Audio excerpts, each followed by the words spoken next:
I gained 5 pounds of muscle in just 6 weeks, squeezing in long runs, work, and grad school. No biohacking, no complicated supplements, just a few small changes that help me get stronger and stay healthy as I get older. I'm Tom Smoot, your favorite biomedical engineer and former special operations soldier. If you're worried about muscle loss as you age, this might be exactly what you need to hear. First, a quick backstory. I'm a grad student with a job. During the last semester, I was getting in the gym, but the scale just didn't budge. We had a late spring break and final exams came up way too fast. I was already feeling the stress by the break, and I suspect the stress kept me from gaining weight. But when I went back to class, I decided to make a few changes. First, I stopped intermittent fasting.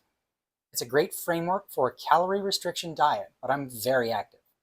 Maybe you've heard New York City is walkable. I make the most of it. It's a hike to class on school days. My class schedule is actually alternating days, which means I have a different calorie need every day. My Oura ring showed me I wasn't consistently eating enough. I significantly underestimated just how many calories I actually burn in a day and how much it varied on school days. I felt like I got an energy boost from that. At least that's what I had noticed at first, but over the past few weeks, I started adding more weight to my squats in the gym.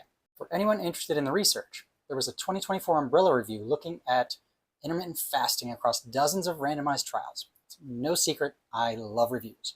But their conclusion?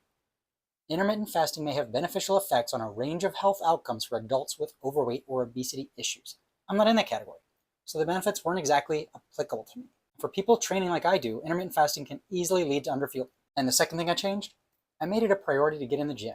My goal was to lift 3 times a week with at least one leg day, even if it's only 20 minutes. Never skip leg day. Seriously, your lower body makes up like 2/3 of your muscle mass.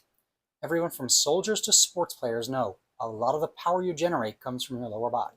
Looking beyond performance and how I look, I'm at the age where I'm thinking about the long game. And another 2024 study showed that just 1 year of heavy resistance training at retirement age preserved strength for nearly 4 years afterward.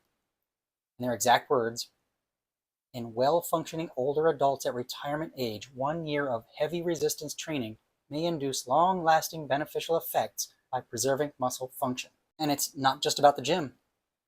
The American Heart Association now includes resistance training as part of its cardiovascular health recommendations. That third thing I changed was adding one supplement, creatine. 3 grams a day, no loading phase, just plain creatine monohydrate powder mixed in my morning coffee. It's one of the most studied and effective supplements for muscle growth and performance. You've probably heard a lot about creatine actually. It's been all over the internet lately for sleep, memory, cognitive function. I've read all those studies. I think it's super important to say they're all small studies that need more validation. Muscle growth is still why we all love creatine so much. So if you're considering the effect, it's worth considering muscle preservation. Yeah, it helps in the gym, but I'm also thinking about future me. So if you feel like your fitness is faltering as you age, there might be an easy fix. Take a long look at your stress, your sleep, your food, and don't fall into the world of wellness and their magic supplements. Just eat smarter, lift heavy things, don't skip leg day, and maybe add creatine if it makes sense for you. I say all of this because losing muscle mass isn't just an aging problem. It's going to change how long you stick around and your quality of life. After 40, most men lose about a pound of muscle per year without intervention. Women face increased risk of osteoporosis and what I'm going to call frailty. We don't have to accept that as inevitable though. So if you found this helpful at all, mashing those buttons to like and follow along costs you nothing.